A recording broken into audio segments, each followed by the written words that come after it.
finalizing the issuance of 1,642,386 identification cards for polling agents and collation agents nominated by the 18 political parties, made up of 1,574,301 polling agents and 68,085 collation agents. I urge the chairman and leaders of political parties to ensure that only agents accredited by the commission and wearing the correct identification cards appear at polling units and collation centers during election and electoral activities. A situation where two or more agents claim to represent a political party, resulting in commotion at polling units or collation centers, is unacceptable. Only identification cards issued by the Commission will be recognized on election day, and violators are liable to arrest and prosecution for impersonation. Turning to the ongoing electioneering campaigns, the Commission is concerned about violent attacks on supporters of political parties across the board, resulting in extensive damage to property and even the loss of life in some cases.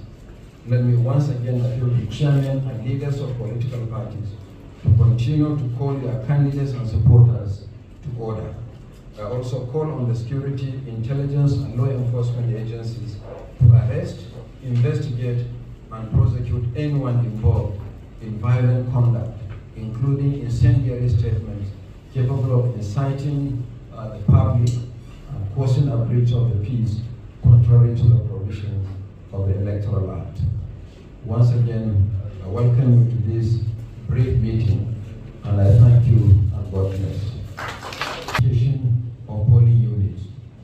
From the feedback we received from our officials and accredited voters following the recent nationwide mock accreditation using the beavers, it is clear that some voters could not easily identify their polling units.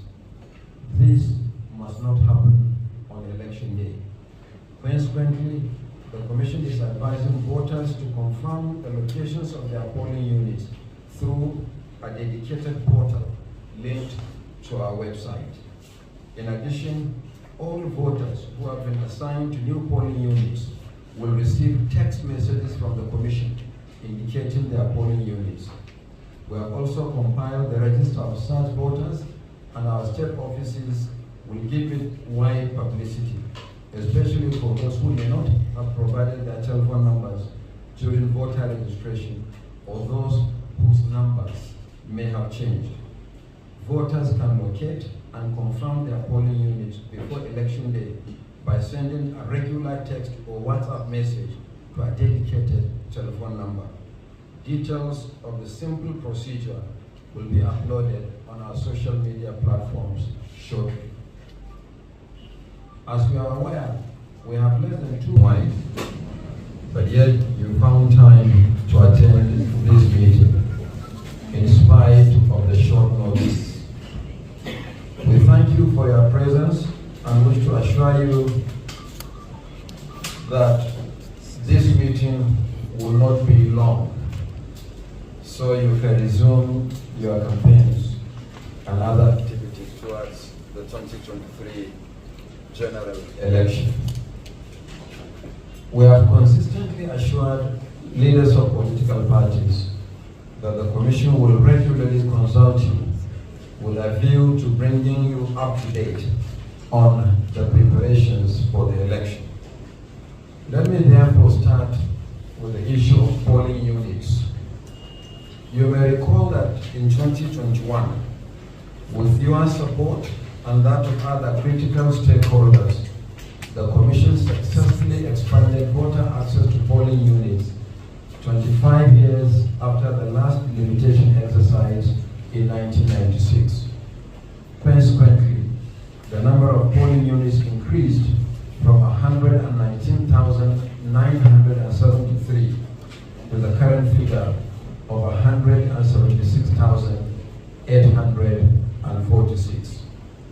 At previous meetings, we also briefed you on our efforts to redistribute voters to the polling units in order to avoid the congestion that made voting cumbersome in many of them nationwide. This requires the redistribution of voters to new polling units in proximate locations. Where they are separated by distance, this must be done after consultation with the voters. This has been done by our state offices nationwide. However, there are 240 polling units without registered voters spread across 28 states and the Federal Capital Territory.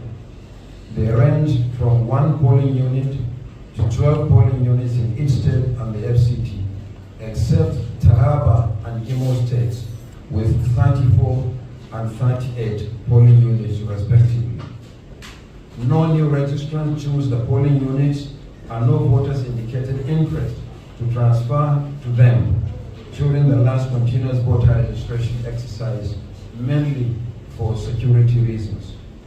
This means that no elections will be held in these polling units. In our avowed commitment to transparency, the Commission is making available